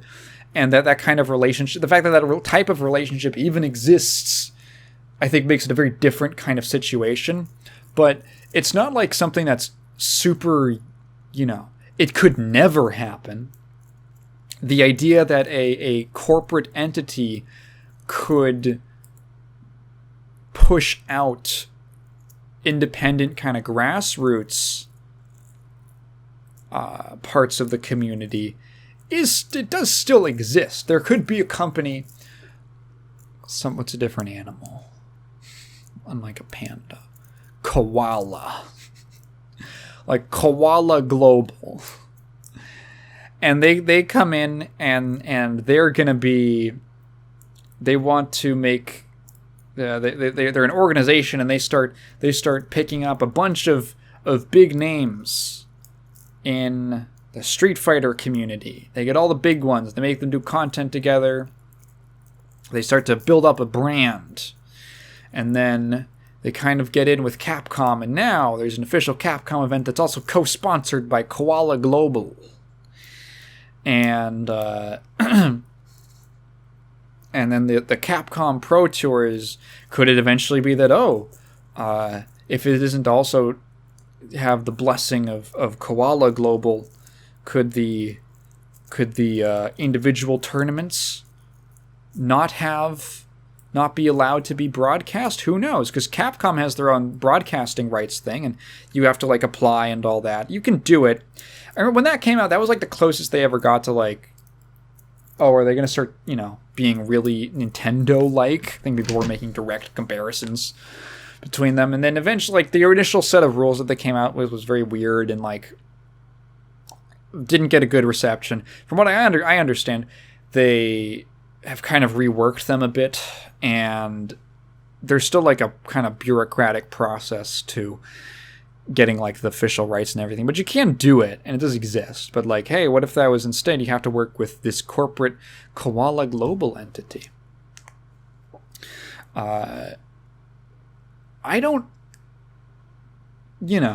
I was about to say I don't think that'll happen, but the door is open, and I hope that if there's anything we as a community we could take out of the current Panda situation, is probably just a good lesson for life, which is be wary of corporations. Just be wary of them. You don't have to don't have to assume the worst. You don't have to assume bad faith in every interaction. You don't have to just be constantly hating on them, but just be aware that it could happen. You could be betrayed. Don't be beholden to an entity that you made up of people you don't know, or you only know through a screen, that is trying to make money. Maybe they'll be cool, and if they are cool, then it's all cool. But maybe they're not, and you have to be prepared for that. And it will be disappointing, but I think I feel like disappointment is better than apathy. I feel like it's more pungent. It's more powerful if there's a deep disappointment and a feeling of upset in the community than just apathy and not caring. Oh, well, they're going to do what they're going to do. Because that just lets them do it more. That's kind of like rolling over.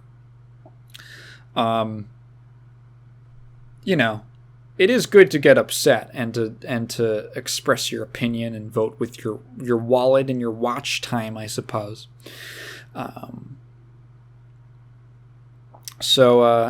Yeah, I mean, it's a messy situation, and I hope it serves as at least a kind of. I hope it gets sorted out. I doubt it will at this point. Maybe it'll be on for next year. Honestly, we're just way too early in this story to have any idea what's going to happen. Is Panda going to survive as a company? Is the Panda Cup even going to survive? How many people are even going to show up to that? I mean, God, it's so many people have boycotted it, and the sentiment now is if you go to the Panda Cup, it's not popular. I'll say. a lot of people saying, like, if you go to the Panda Cup, you fucking hate the community.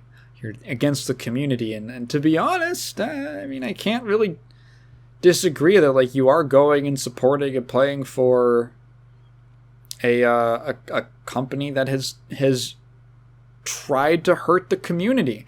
Now, there are, I will say, people who are under contract to go to the Panda Cup. So I wouldn't say just hate on everyone, but the whole thing has a black mark on it.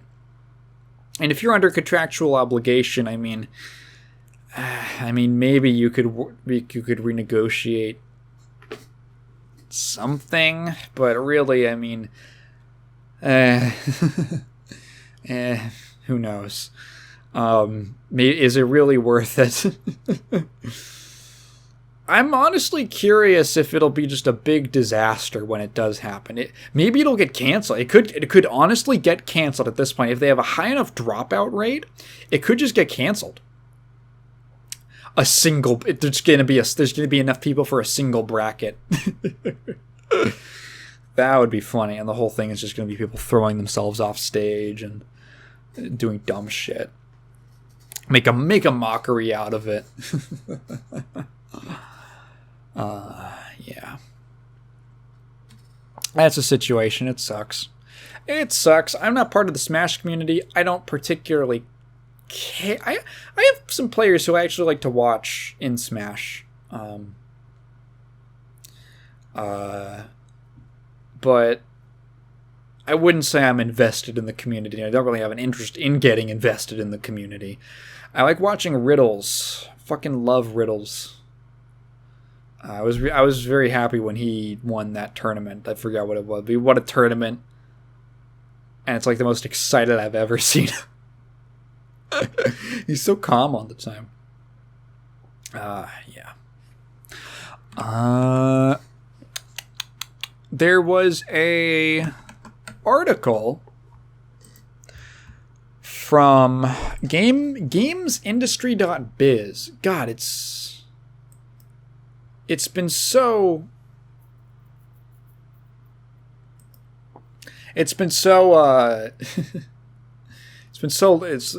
how often do you see a .biz? How often do you see a .biz URL? So, gamesindustry.biz, they put out this article courtesy of Jeffrey Bunting, and is kind of in response, or it has to do with an article that came out a week or two ago, which I read through. Didn't talk about it on the podcast because I don't know. I think my fucking voice got tired, was what happened. I kind of wanted to see how it would develop. And it was also a big downer in a week that had a long the downer news. It was essentially about the culture of crunch in the Japanese games industry.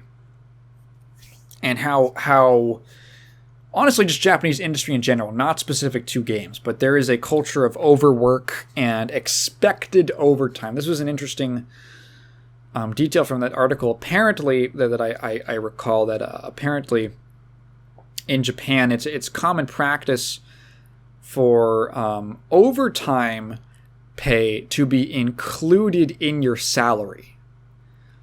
So basically, forced overtime is illegal, which it should be. Forced overtime is illegal under Japanese labor laws. So what they'll do is they'll basically take your base salary, and then as part of your salary, they will add overtime to it. And because of Japanese working culture, if you don't do overtime then, you're kind of seen as stealing from the company because they're paying you for work that you're not doing, which is really dumb and predatory and shitty. There's a lot of problems with Japanese corporate culture. My Japanese tutor, her husband works at a pretty big Japanese company. I mean, I won't say which one, obviously, but he works for a pretty big Japanese company, and she sometimes will tell me about, we just make some conversation during our lessons, and she'll talk about, what it's like and some of the things that surprised me about Japanese corporate culture. One of the things she told me was like, so he's been in the business for fucking decades at what he does. He's been all over the world. They travel all over the world. They've moved a bunch of times. And he's approaching his 50s. Or I think he's in his 50s or his late 50s. Like 55. She basically told me that they have this policy. I don't know if this is like a law or something, or like a labor laws thing, or if it's just corporate policies. But apparently it's a common policy that once someone reaches a certain age, I think she said starting at 55, your salary actually goes down. It starts depreciating. Because I think the goal, I had this conversation forever ago with her, but the goal was, the idea is that because they have an aging population, they're trying to cycle people out of they're trying to cycle older people out of the company and younger people in. So they need to, because a lot of positions at corporate jobs are like lifelong practically. Like there's people who get their first job out of college and they keep that until they retire, which is like unheard of in a lot of like Western countries, at least. At least for like a corporate job. Obviously, start your own business might be different, but for like just an office job, it's pretty uncommon.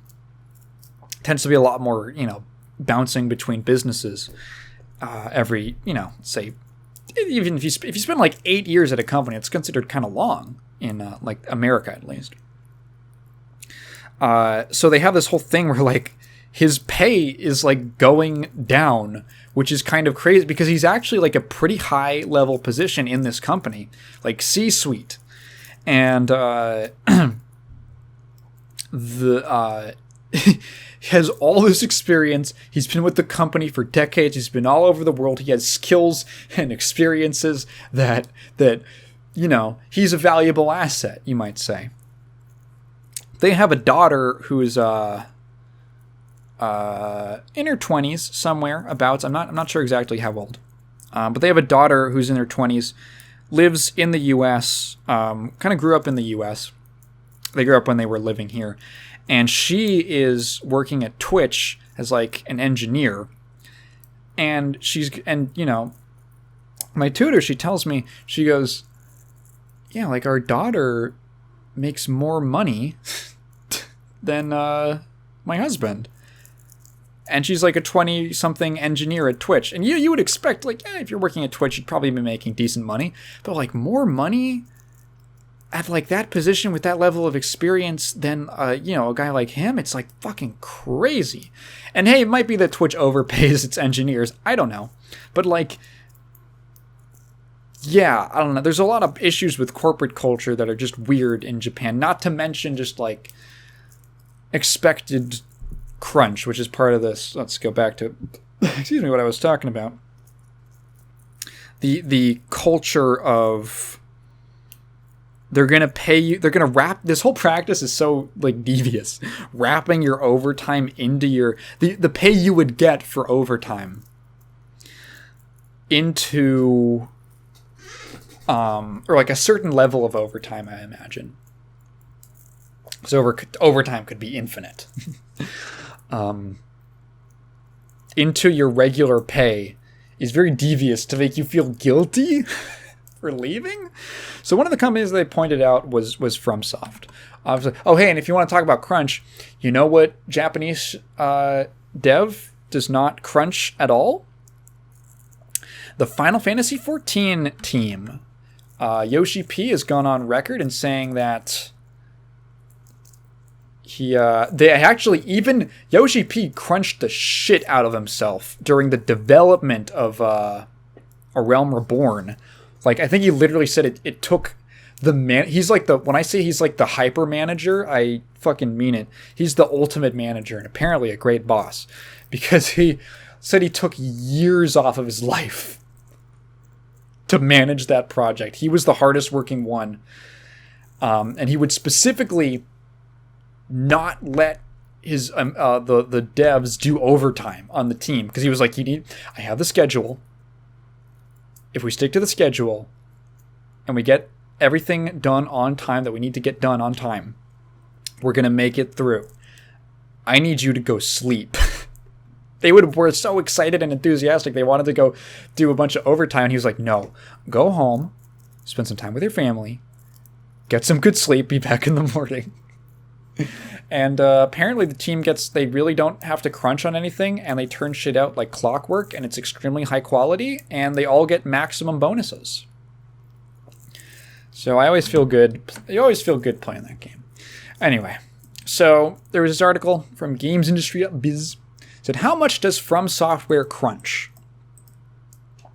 So current and former staff at the Elden Ring developer respond to claims of excessive overtime and low pay. So this was they say, following the success of Elden Ring, a series of negative reviews of From Software surfaced on Twitter, claiming that staff at the studio often faced excessive overtime and a chronic dissatisfaction with pay. So they have a website. It's called Career Connection. These were reviews. It's kind of like Glassdoor, like posting reviews of places you've been employed. These were left between 2012 and 2019. And this was kind of a topic of discussion. So GamesIns.biz talked to some employees. They keep them anonymous, but there's some interesting quotes here. So they say, one source was quick to refute the stereotypes of Japanese companies overworking their staff. He said, quote, the general industry in Japan is not that crazy compared to my experience in other fields. Japan has a lot of holidays, and there is a rule that From Software staff shouldn't stay later than 10 p.m., and 90% of the time staff won't stay later than 9 p.m.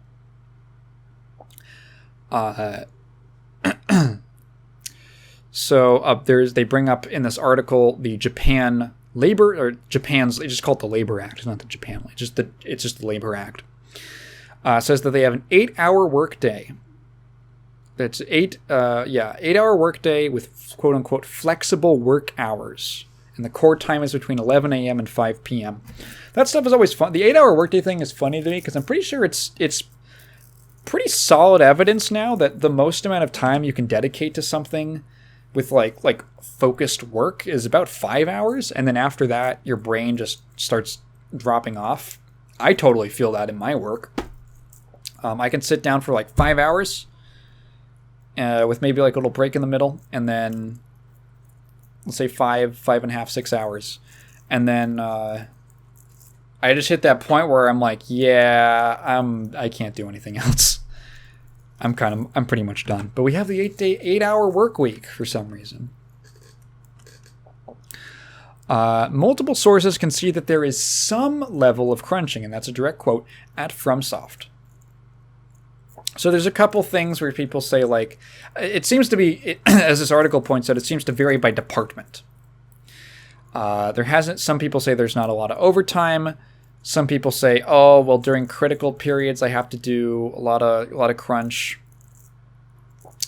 Someone says, it's not as if crunch happens on a daily basis.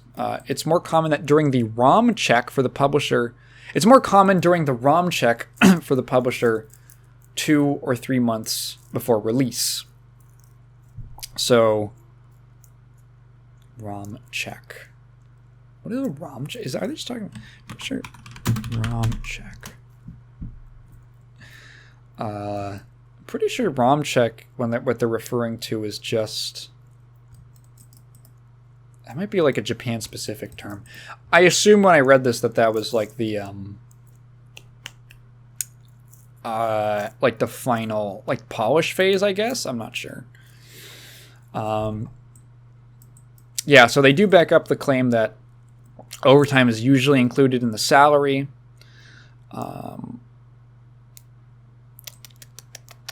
Some other quotes from here.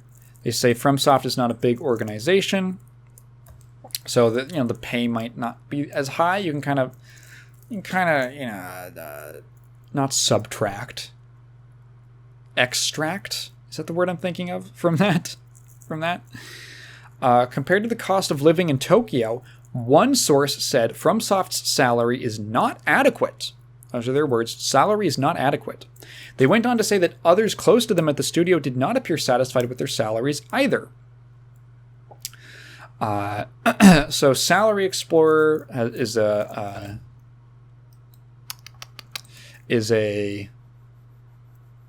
website company, I guess. It reports the monthly average salary in Japanese game development. As they report. Sorry, I'm trying to reread this and it's incorporated into my regular speech. The average salary in Japanese game dev, it ranges from 231,000 yen, which is about $1,600 US dollars, to 735,000 yen, or 5,300 USD. So from around 1.6K to 5.3K US dollars. By comparison, recent roles at From Software all start from about 1.5K a month. So that's lower than the average. The monthly rent in Tokyo ranges from about, I'm just going to go off the US dollar numbers. The monthly rent in Tokyo is about 1.4K for a single bed apartment, while the cost of living hovers at around 1,000. So pretty tight. You're getting like about $100 over your rent. Not super great. You have to, that's just rent, right? You have to imagine furniture, food, car payments, although you're probably taking the public transit. Is public transit free in Japan? I actually don't know that. Is public transit free in Japan?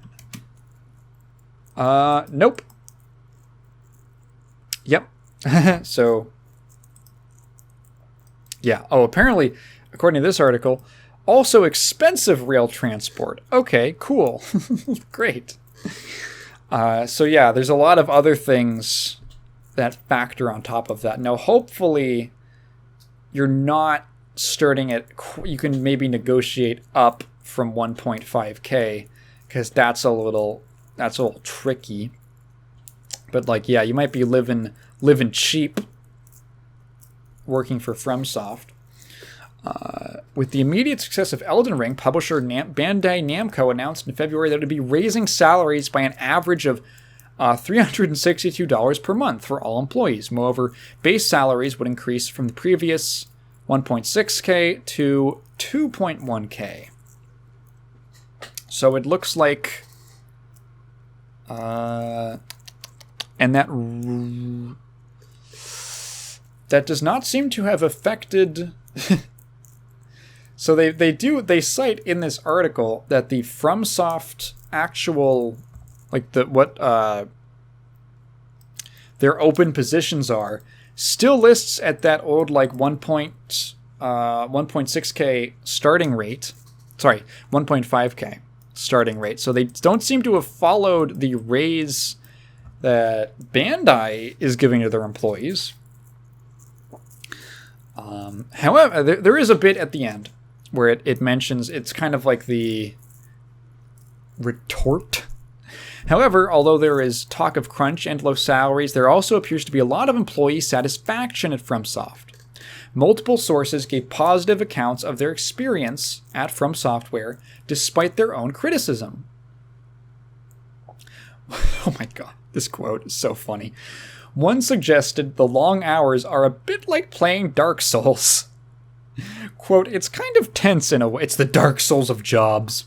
It's kind of tense in a way. There's a lot of struggle to get things right, but if you get over the hump, it is very satisfying. It's just like you defeated a boss in Dark Souls. Excuse me. Others were more pointed in their praise. It's been a great experience, one said. Not only because you can work on a AAA title, but also because you can work with coworkers that are so talented and passionate about creating a video game. Now, I take all this with a little bit of a grain of salt. There's a couple ways that you could read this. So you could say, hey, FromSoft is kind of like a mid-tier developer, right? Elden Ring's kind of their first real AAA game. They've kind of been like venturing into that with like Sekiro and Dark Souls 3, but Elden Ring is like the biggest thing they've ever done, and it's kind of like a new sort of dimension for them that they've sort of stepped into. And you could say that like this is just the reality of working for a small developer, is that you're not gonna get paid very much, and the games are not gonna make a whole lot of money. Actually, I don't know if that's true. Those games probably made a lot of money. But the budget is... games are also expensive to make. And, I don't know. Yeah, I'm trying to organize my thoughts about this. You could read it as it's the reality of working for a small developer, that wages are not going to be... or salaries are not going to be particularly high. You could also maybe read this as a bit of... there is a known phenomena of exploitation in the games industry, of exploiting people's passion for the medium to basically give them shitty work with hours that are too long, and to force them to crunch on things. And it definitely has a way of grinding people up and spitting them out. So even the positive comments, you could sort of, I don't know. From what I understand, also you have to remember that these are like Japanese people who are talking. So they might have a totally different perspective on what they find acceptable. Sort of like if you grow up in like a household with a lot of neglect, and then like you get out of there and you're like, wait, what? That's not normal? This isn't a normal thing. It's, it's not normal for me to be forced to sleep in the front lawn. Kind of thing. I don't think that this article is necessarily like a huge rebuttal of that initial article about crunch in Japanese game dev, nor do I really think it was intended to be one. It's just, what are some other perspectives on this from the inside of people, who live it? And you would have to also mind you that I and the people writing this article are mostly are Americans, basically. And we have a certain view of work. And crunch has now become a much more well-known topic in the West. So people they care more than they did, let's say, 10 years ago about it. So it might hit a different way for us. If crunch was a big topic of discussion and how, like, no, you shouldn't be overworked for your job. In Japan, if that was a discussion in Japan, maybe it would be different. Maybe the perspective would be different. Maybe the whole discussion would be shifted. This is just like one piece of a much larger story. And I think that there's generally like not the Japanese games industry is a little more tight-lipped, and they don't really talk as much about the internals of like what the working environment is like compared to a lot of Western studios. So we have a lot of information about how a lot of Western studios function. We don't have that, at least not in English. Maybe there's like a Japanese Jason Schreier, who does like reporting on industry working conditions and stuff like that. And we just don't know. But if there is, I have not heard of them, and no other news outlets have reported on their findings very much. So this whole thing, I would take it with a grain of salt. Not to say that anyone here is lying. I'm just saying that like perspectives could be different. We don't have a full picture. And this is also just one developer. I'd like to hear what this is like across the industry. Really what I'd like is just more information. I'd like more reporting and more transparency about what working conditions are like in this industry. It's kind of it. I guess that's my final statement. I'd like more transparency. I think I'm probably going to bring this to a close. My voice is getting tired. I'll be going for 2 hours. So, thank you very much if you've been listening to me ramble for 2 hours. If you have a question, leave it down in the comments below, but please phrase it in the form of a question, because I don't just want to read your thoughts out loud. I have been Tygan.